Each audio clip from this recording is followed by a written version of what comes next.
요즘 세상의 뉴스를 들어보면 막 마음이 아프죠. 특히 마음이 아픈 뉴스가 뭐였냐면 부모가 아이를 죽였다. 그래서 지금 국회에 다시 입법이 개정이 되고 있습니다. 출생 통보제. 자녀가 출생하면은 부모가 신고하게 돼 있는데 이제 의료기관이 정부 관공서에 직접 통보하는 통보제다. 이게 이제 실시된다고 해서 한 이틀 동안 조사를 했더니 무려 신고 건수가 400건이 되었다고 합니다. 이틀 만에 400건이고 그중에 20건 이상이 이상하다 수사에 들어갔다고 합니다. 이틀 만에 400건이니 숨겨지고 내놓지 않으려고 하는 것들이 얼마나 더 많을까 싶어요. 여러분, 세상에 인생을 살다 보면 보루가 뭐예요? 보루가 최후의 보루란 게 있잖아요. 최후의 보루가 있는 것이 없는 것과는 전혀 삶의 질이 다르죠. 내가 뭐든지 다 실패하고 다 나에게서 떠나간다 할지라도 나에게 남은 최후의 보루는 이것이다. 여기는 절대 무너지지 않을 것이라고 하는, 여러분, 그게 뭡니까? 대부분 가정 아닙니까? 가정이잖아요. 그런데 그 가정의 단위에 가장 이것만은 무너지지 않을 거라고 생각했던 부부 관계는 진짜 무너졌지요. 부모와 자녀의 관계, 부모가 어떻게 자식을 죽일 수가 있나, 자녀가 부모를 죽일 수 있나, 이게 최후의 보루인데, 사회가 지탱할 수 있는 최후의 보루인데 이게 놀랍게도 이미 무너져 있었다고 하는 것이죠. 사랑하는 성도 여러분, 여러분은 최후의 보루가 뭡니까? 내 인생이 다 힘들고 어려워져도 내가 갈 수 있는 거, 내가 가면 나를 맞아줄 거, 돌아온 탕자가 아버지의 재산을, 유산을 가지고 다 하랑방탕하게 쓰고 그랬는데 그 마지막 순간에 아버지에게 돌아갈 수 있는 이유가 뭘까요? 여러분 같으면 돌아갈 수 있겠어요? 아버지 돈을 다 탕진하고 형에게는 애가심이고 세상엔 창피한 사람이 되었는데 다시 아버지에게로 갈 수 있었던 이유는 뭐냐면, 그래도 아버지는 나를 받아줄 것이다. 아버지한테 가면 내가 굶어 죽지는 않을 것이다. 그거죠. 아버지가 자신의 최후의 보루였다는 겁니다. 세상을 살다 보면 최후의 보루가 있는 것과 없는 것은 삶의 질의 차이가 있죠. 내가 최선을 다해 노력하고 애써서 다 이게 실패할지라도 그래도 나는 최후의 보루가 있다. 그게 있는 사람은 세상 살면서 아까운 것이 없고 두려운 것이 없고 때때로는 주저할 것이 없는 거죠. 그런데 이것을 하다가 실패하면, 이 돈을 쓰다가 사라져버리면, 내가 돌아갈 것이 없다, 최후의 보루가 없다면 사람은 어떤 일을 해도 불안하기 마련인 겁니다. 오늘 이스라엘 군대하고 또 기브온이라고 우리 지난주에 말씀드렸던 가나안 땅에서의 좀 큰 성입니다. 여리고보다 훨씬 큰 성이에요. 주목받던 성이고 용사들도 대단한데, 이 기브온 사람들이 지난주에 말씀드렸던 것처럼 속이고 와서 이스라엘과 동맹을 맺었죠. 조약을 맺었는데 그게 하나님의 이름으로 맺은 조약이라 물리지를 못하고 결국은 이스라엘과 기브온 성 사람들은 협약을 맺어 서로 죽이지 말자, 살리겠다고 하는 것이죠. 그런데 이 소식을 가나안 땅에 있는 다른 부족 국가들이 듣게 됩니다. 그 중에서 가장 이 기브온 성이 가까이 있는, 기브온 성에 제일 가까이 있는 도시가 어디 있냐면 예루살렘이었어요. 예루살렘 왕 아도니세덱이 밑에는 중부 지역, 남부 지역, 중남부, 이스라엘의 중남부 지역에 있는 네 왕들에게 전가를 보내서 우리가 연합해서 우리가 이스라엘을 맞이하자, 연합군을 결성을 하는데, 연합군을 제일 먼저 결성해서 여러분 한번 생각해 보십시다. 이스라엘이라는 대군이 지금 막 승승장구하고 쳐들어옵니다. 심지어는 자기들 중에서 제일 믿었던, 그러니까 제일 믿었던 밑에서 올라오면은 광주나 대전쯤에 엄청 큰 성이 저 이스라엘로 넘어가 버렸잖아요. 그러면 서울 경기 지역에 있는 이 사람들이 딱 뭉쳐 있다 그러면 여러분 대전으로 쳐들어와야 되겠습니까? 아니면 그 자기 지역을 잘 지켜야 되겠습니까? 여러분 같으면 어떻게 하실까요? 그죠? 여기에 리더십에 참 차이가 있는 것 같아요. 이 사람들은 생각의 개념이 달랐습니다. 상대를 얕보기도 했지만은 자기들의 생각은 뭐냐면 우리 안에 배반자가 있으면 안 된다. 배반자가 더 생길 수 없도록 배반자부터 응징하자고 하는 생각이 들었던 거예요. 그러니까 사실 자기들끼리 형제 자매가 아닌 사람들이 살기 위한 목적으로 연합한 세상에 있는 그런 연합들은 사실 모래성에 불과한 것입니다. 그리고 기부원을 쳐들어갑니다. 그랬더니 기부원이 놀라서 여기서 기부원성 사람들에게 또 기부원성 주민들이 참 지혜롭다고 하는 것이 여기서 누구에게 자기의 목숨을 운명을 맡기느냐. 여러분 5성이 쳐들어왔다 그러면 기부원 사람들은 상황이 이렇게 됐으니 예를 들어서 투항할 수도 있고 또 같은 자기 가나안 주민들이니까 우리가 남이가 할 수도 있지 않겠어요? 그런데 기부원 사람들은 그 저녁에 전가를 이스라엘 백성들에게 보냅니다. 이스라엘 백성들에게. 자, 가나안의 5 왕들은 자기들끼리 사람끼리 편을 먹었고 기부온 사람은 자기하고 같이 친했던 사람이 아니라 하나님 쪽의 편에 선 거죠. 결국은 누가 살게 됐습니까? 하나님 편에 선 사람이 살게 된 거예요. 우리 인생에서 최후의 보루를 삼아야 된다고 그러면 우리는 누구 편에 서야 될까? 누구를 최후의 보루에 삼아야 될까? 사람인가 하나님인가? 선택하기가 쉽지 않아요. 쉽지 않습니다. 예를 들어서 여러분이 기부온 사람이라고 생각해 보십시다. 기부온 사람이 하나님을 믿는 사람이다. 존중한 사람이다. 상황이 전쟁이 됐는데 가운데 끼었어. 그러면 예전에 있는 5 왕이라는 대군 앞에서 저들하고가 협상을 맺어야 될까요? 아니면은 하나님을 믿는 교회 다니는 사람, 그러나 능력은 없어. 아직도 검증이 안 됐어. 저 사람들과 협상을 해야 될까요? 누구의 손을 잡을 수 있을까요? 교회에 다니는 사람도요, 이런 상황에서 여지없이 따집니다. 하나님을 믿는 사람, 하나님 편에 선 게 아니고요. 그냥 사람을 보는 겁니다. 저 사람이 하나님을 믿든 말든 상관없이 사람으로서 능력이 있느냐 없느냐. 우리는 도대체 어떤 사람 편에 서려고 하고 또 어떤 사람들이 우리 최후의 보루가 되기를 바랄까. 기부는 바로 이 순간에 하나님의 편에 섰어요. 하나님을 믿는 자의 편에 섰단 말이죠. 여호수아가 이 기부온 사람들의 전가를 받고 고민하지 않습니다. 고민하지 않고 가겠다고 작정하고 실제로 군대를 움직입니다. 일촉즉발이죠.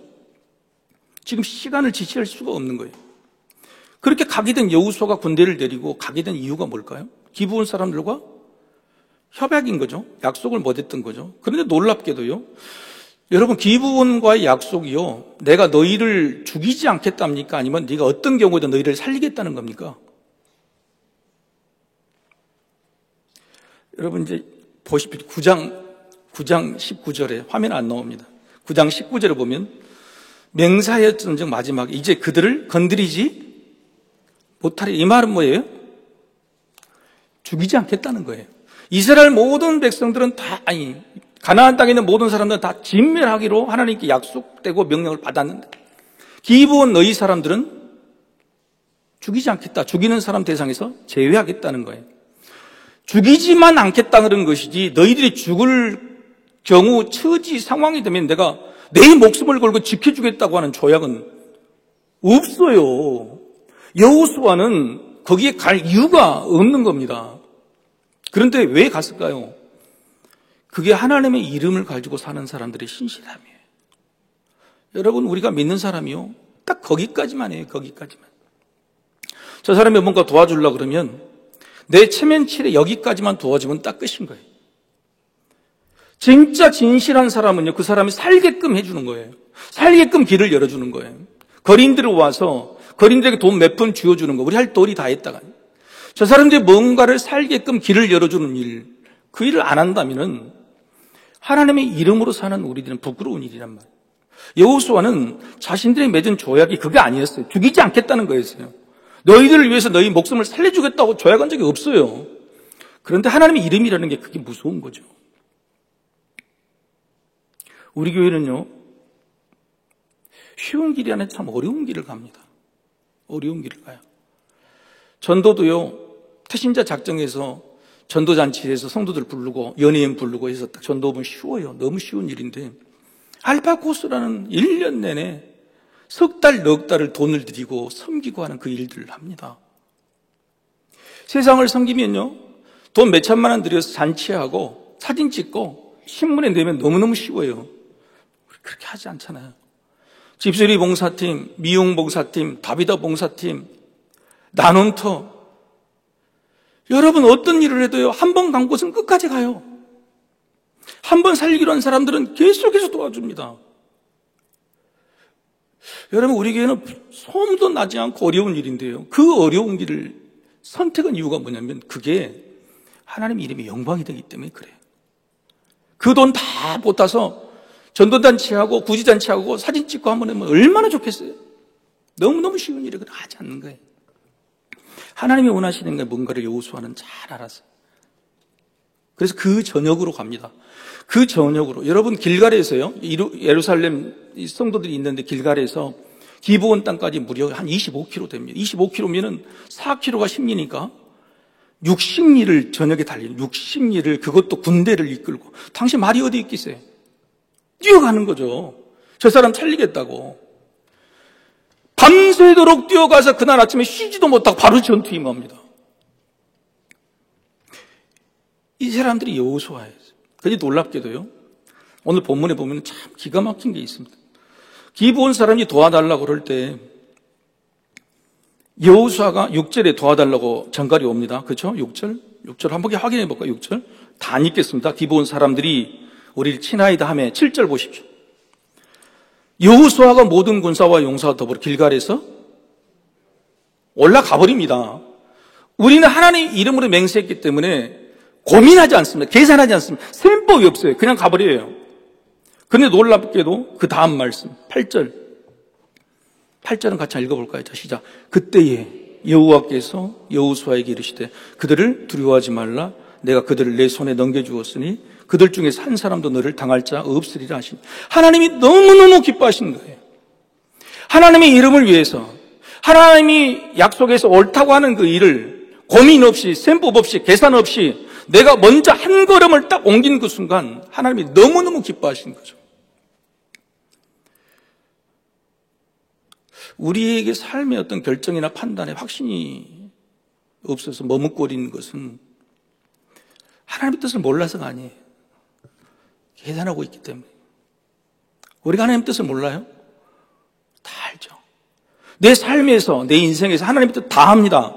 그런데도 머뭇거리고 한 걸음을 옮기지 못한 이유. 그래서 하나님의 음성을, 확실한 음성을, 내가 너를 사랑한다, 지키겠다, 이기게 하겠다는 그 음성을 듣지 못한 것은 계산, 이것저것 셈법 따져서 누구 편에 설 것이냐 계산해서 그 한 걸음을 못 뛰어서 그런 거예요. 그 한 걸음을. 하나님은 그것을 기다리시는지 몰라요. 하나님의 뜻이 맞습니다 라고 생각을 한 것에 고민 없이 우리가 한 걸음을 뛸 때, 그때 하나님은 그것을 기다리셔서 우리 주시고자 하는 놀라운 축복들을 행해 주시는 겁니다. 그렇게 새벽에 도착해서 쉬지도 못하고 전쟁에 임했는데, 전쟁에 임하자마자 하나님께서 저들을 물리치고 저들이 지게 만듭니다. 연합군이. 심지어는요, 11절에 보시면은 11 큰 우박 덩어리가 막 내리기 시작합니다. 그래서 여러분 기브온에서부터 아세가까지는 그것도 10몇 킬로 되는데, 아세가뿐만 아니라 막게다까지 무려 50킬로를 쫓아가 버려요. 여러분 50킬로로 얼마나 되겠어요? 여러분 밤새도록 25킬로를 달려왔어요. 아침 쉬지 않고 전투를 해가지고 임해가지고 하다가 저들이 쫓겨갑니다. 50킬로를 쫓아가요. 그러면 지금 1박 2일 동안 잠도 못 자고 몇 킬로를 헹구는 겁니까? 여기서 순천까지 거리보다 더 그렇게 걸어요. 이걸 할 수 있겠어요? 러시아와 우크라이나가 전쟁하는데요, 100m, 200m 가는 것이 한 달 걸립니다. 더 놀라운 것은요, 아까 전쟁했을 때는 맞서 싸우다가요, 자기 밤새도록 25km를 왔는데 그 잠 못 자고 체력은 소모되고 더 힘든 상황에서 50km를 달려갈 수 있는 게 뭐냐면, 한번 따라해 봅시다. 하나님을 뒤따라갔기 때문에. 아까는 여호수아가 먼저 첫 발을 딱 가니까, 뛰니까 하나님이 뒤따라와서 너 잘했다, 밤새도록 여호수아 군대가 왔죠. 그리고 딱 맞닿대 싸움하다가 이기기 시작하면, 그리고 저들이 도망치기 시작하잖아요. 도망치기 시작하는데 막 쫓아가는데 얼마나 신나는지, 가다 보니까 큰 우박이 내려가지고, 여러분 우박이 내리면은 저 사람들 쫓아가면 거의 붙어 있을 텐데 우리 쪽에는 안 내리고 저 앞에 있는 사람들 지금 연합군들 쪽만 우박이 내린단 말이에요. 막 쫓아가는 저쪽에 우박이 내려가지고 다 죽어버리는 거예요. 여러분 얼마나 신이 나겠어요? 얼마나 신이 나겠어? 얼마나 신이 나겠냐고. 그러니 25km를 밤새도록 갔는데 50km를 쫓아간 거예요. 50km를. 여러분 이게 법칙이에요. 하나님이 원하시는 뜻을 내가 한 걸음을 딱 뛰기 시작하잖아요. 그럼 그때부터 하나님이 다 하시는 거예요. 이제는 우리가 앞서가다가 나중에 하나님이 앞장서셔서 이제는 여호수아가 군대가 뒤따라가고 있다니까요. 하나님 하신 것을, 얼마나 위대한 일을 하신 것을 큰 우박으로 다 죽이신 것을 보시는 거란 말이에요. 여러분 11절 한번 읽어볼까요? 어느 정도는 11절 같이 읽어봅시다. 시작. 그들이 이스라엘 앞에서 도망하여 벳호론의 비탈에서 내려갈 때에 여호와께서 하늘에서 큰 우박덩이를 아세가에 이르기까지 내리시매 그들이 죽었으니 이스라엘 자손의 칼에 죽은 자보다 우박에 죽은 자가 더 많았더라. 이게 하나님의 편에 선 사람, 하나님의 뜻에 계산 없이 한 걸음을 내민 사람이 보는 거예요. 보는 거. 놀랍더라고. 놀라워. 제 남동생이 지 고집대로 살 때는요, 모든 것이 다 막혔어요. 고등학교도 떨어지고 대학교도 떨어지고 임용고시도 떨어지고 시험이란 시험은 족족 떨어진. 그렇게 하다가 임용고시도 다 포기하고 나중에 놀랍게도 장신대 신학대학원을 간다는데 2달 공부해가지고 합격해버린 거예요. 남들은 제주 3수에도 못 들어가는데 2달에. 근데 놀라운 것은 2달 만에 합격은 그 이후로요, 모든 것이 그냥 일사천리로 풀려보여요. 자기가 그동안에 막 했던 모든 것들이 다. 심지어는 첫사랑을 다시 만나서 결혼했어요. 이게 말이 됩니까? 이게 하나님 하신 일이에요. 그 이것만 해도 하룻밤 저녁 내내 해야 돼요. 하나님의 뜻으로 바꾸고 나서 한 걸음을 옮기고 나서부터는 하나님이 앞서가세요. 이게 앞서가신다고. 더 놀라운 것은요, 여호수아가 얘가 미친 거가 봐. 미쳐버렸어요. 간땡이가 부었다고. 왜요? 저녁 내내 잠을 못 자서 그런가? 하나님 앞에서 큰 음악으로 죽인가? 갑자기 기도를 하는데 쓸데없는 기도를 하는 거예요. 뭔 기도를 해요? 달아 멈춰라, 해야 멈춰라. 아, 이 기도를 왜 해? 하나님 저들이 꼬꾸라지게 해주십시오. 우리에게 힘을 주십시오. 하나님 감사합니다. 이런 것이 아니라 달아 멈춰라, 해와 멈춰라고 이렇게 기도했단 말이에요. 근데 놀랍게도 그 기도를, 전혀 상관없는 기도를 하나님 응답해 주시고, 심지어는 14절에 이렇게 기도기도해요. 14절을 한번 보십시다. 자, 14절 같이 읽어봅시다. 시작.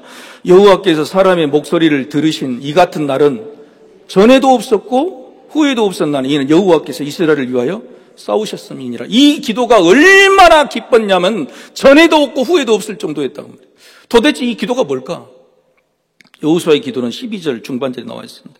태양아, 너는 기브온 위에 머무르라. 달아, 너도 아얄란 골짜기에서 그리할지어다.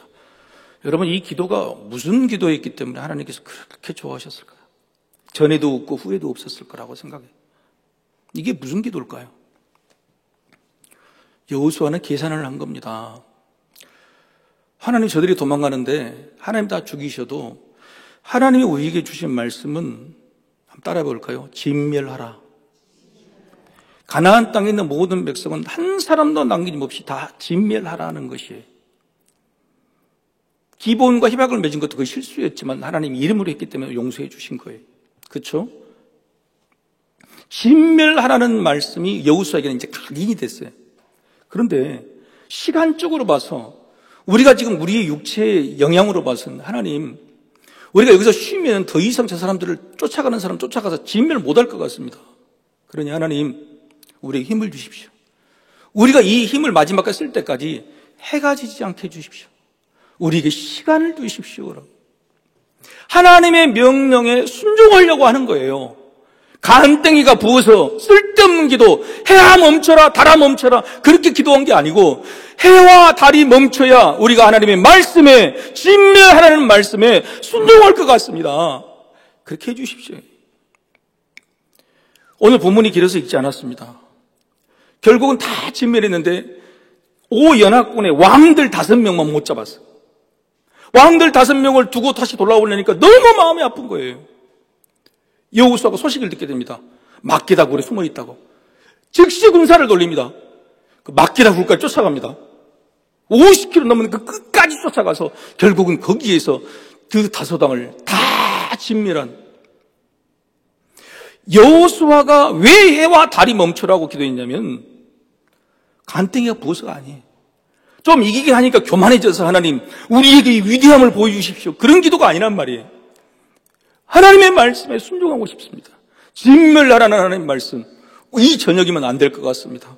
우리 힘이 다 하기 전까지 하나님의 말씀에 순종하고 싶습니다. 이런 기도에서. 여러분, 우리는 어떤 기도를 드립니까? 우리에게 유익이 되고 우리 문제가 풀어지고 우리가 원하는 그런 기도 말고요. 하나님의 뜻이 분명하고 하나님이 내게 향한 분명한 뜻이 뭔지를 알면서 그 뜻에 순종하려고 하는 그 기도, 바로 그런 기도라면 태양이 멈추고 달이 멈출 줄로 믿습니다. 그건 하나님이 기뻐하시기 때문에 그래요. 근데 우리 기도가 그런 기도가 아니란 말이에요. 자식 잘 되게 해주세요. 건강하게 해주세요. 돈 벌게 해주세요. 승리하게 해주세요. 돈 벌고 자식 잘 돼서 뭐 하려고요? 이 사람들 진멸시켜서 뭐 하려고요? 하나님께 영광이 되고 하나님이 하신 말씀을 내가 순종해서 하나님의 자녀다운 삶을 살려고 하는 거예요. 그런 순종의 기도. 예수님의 겟세마네 동산의 기도가 뭐예요? 순종의 기도잖아요. 그 순종의 기도를 하나님께서 얼마나 기뻐하시는지 오늘 보여주는 겁니다. 두 번째, 이 여호수아의 기도가 너무 좋은 것은 한번 따라해 보시죠. 믿음의 기도. 아무리 믿음이 좋다고 해와 달이 멈춘다. 여러분 그런 기도 여러분 드릴 수 있을 것 같습니까? 어떻습니까? 여러분 어떻게 생각합니까? 여호수아의 믿음의 한계는 없었던 거예요. 내 기도의 한계가 내 머리, 내 지식, 내 경험에서 나온 게 아니고 하나님의 한계를 모르니까. 저 큰 우박을 내리셔서 우리가 죽인 사람보다 더 많은 사람을 죽이는 걸 보니까 하나님은 그보다도 더한 것도 하실 수 있겠다. 할렐루야. 그런 믿음과 신뢰가 가는 거예요. 이때까지 하나님 나의 인생에서 이렇게 해주신 걸 보면 하나님은 앞으로 더 큰 일도 해주실 거다. 예수 그리스도가 우리에게 그걸 말씀하셨잖아요. 너희는 나보다도 더 큰 일을 할 수 있다고. 성령님이 내게 오시면 나보다도 더 큰 일을 할 수 있겠다고 말이죠. 우리가 하나님이 하신 일들을 믿고 100% 신뢰한다면 지금보다도 더 큰 일을 하시는 하나님을 믿으시길 소망합니다. 기도는 커져야 됩니까? 줄어들어야 됩니까? 청년 때는 막 어마어마한 기도를 드리시고 결혼할 때도 막 어마어마한 기도를 드리시고 자녀가 갖고 자녀들이 시험 볼 때는 막 어마어마한 기도를 드리시고 좀 살만하니까 괜찮으니까 하나님 그냥 걱정 없이 살게 해주십시오. 평안하게 해주십시오. 이게 무슨 기도냔 말이에요. 주신 거 다 주셨으니 하나님 이거 쓰게 해주십시오. 내가 죽을 때까지 더 왕성하고 더 힘이 있고 더 능력이 있어서 하나님의 말씀을 전하고 전도하고 순교한 각오까지 내가 살 수 있도록 해주십시오. 갈수록 그런 기도를 더 드려야지. 응답할 때마다 내 양이 적어지는 거예요. 우리가 아니지 않습니까? 우리가 아니잖아요. 그렇죠? 우리 삶의 여건이나 시간에 따라서 우리가 그렇게 기도하는 게 아니란 말이에요. 하나님의 한계를 여러분 반드시 생각하시길 바랍니다. 오늘 이 본문을 한문에 내가 이렇게 은혜스럽게 설교를 해도, 그죠? 목사님, 이게 거짓말이잖아요. 이거 무슨 해와 달이 멈춘단 말입니까? 놀랍게도 이것저것 드셔보니까 이게 맞는 것 같기도 하는 이야기가 있어서 그냥 소개해 올립니다. 실제로 실화인데요. 미국의 커터스 기계 회사라는 곳에서 인공위성을 만드는 회사인데 그 해롤드 힐이라는 연구자가 있었습니다. 과학자가. 근데 인공위성을 만들려면은 천체가 지구와 달, 별, 태양이 가는 궤도를 측정을 잘해야 되죠. 공전과 자전을. 그걸 명확하게 계산을 해내야 인공위성이 가는 궤도를 인공위성 어떻게 숫자로 다 조정할 것이냐를 만들어줬어요. 그래서 더 정확성을 기하려고 해서 지금부터 10만 년 전부터 이걸 10만 년 전부터 그 공전 자전 주기를 계산했는데 계산을 딱 끝나고 보니까 24시간이 빌더라고요. 24시간이. 24시간이 비는 것은 어떤 다른 과학자들도 다 그걸 밝혀내냈어요. 24시간이 빈다. 근데 24시간이 왜 비냐는 것을 몰라요. 왜 24시간이 빌까? 공전주기를, 자전주기를 다 계산하고 계산했는데 24시간이 비는 건데 20시간이 왜 빌까를 과학자들도 빈 건 알지만 왜 빈지는 모르는 거예요. 근데 헤럴드 힐이라는 사람이 그 다음 주에 교회를 가서 설교를 듣는데 오늘 본문 설교를 듣게 된 거예요. 그래서 그 연도로 가서 계산을 해봤더니 23시간 20분이래, 계산. 해와 달이 멈추는 시간 23시간 20분이 빈 게 딱 나와서. 근데 24시간 비었잖아요. 마지막 40분이 없잖아요. 40분이 어디서 비었을까요? 어디서 비었을까요? 히스기야 왕이 병이 나왔을 때 하나님께 증거 얻은 게 뭐예요? 해가 뒤로 10도 물러가는, 그게 시간으로 계산하면 몇 분이에요? 40분. 성경에 나오는 23시간 20분과 히스기야에 있는 40분이 더해서 24시간이 딱 떨어져 나오는 거예요. 세상의 수많은 과학자들이 24시간이 왜 비냐에 대해서 원인을 알려드리지 못했지만 성경을 믿는 사람에는 그게 그라고 말했어요. 근데 세상의 모든 과학자들이 그게 아니라고 말을 못해요. 우리는 그게 믿다고 우리는 확신하지만 저들은 그 확신에 반발할 어떤 증거도 되지 못해요. 일부러 맞춘 건지 아닌지 모르면 하지만 싫어합니다. 이것을 싫어해요. 하나님은 살아계십니다. 할렐루야. 그때 하나님은 지금도 살아계신단 말이에요. 문제는 하나님이 그렇게 역사하실 때에 우리에게 무엇이 있느냐 말이에요. 한 걸음을 순종할 수 있는, 하나님의 이름을 위해서, 하나님의 이름을 위해서, 하나님의 영광을 위해서 그 한 걸음을 용기 있게 순종할 수 있는 그 걸음. 하나님이 하신 일을 뒤돌아보면서 더 큰 입으로, 더 크게 하늘을 향해서 순종의 기도를 드릴 수 있는 사람.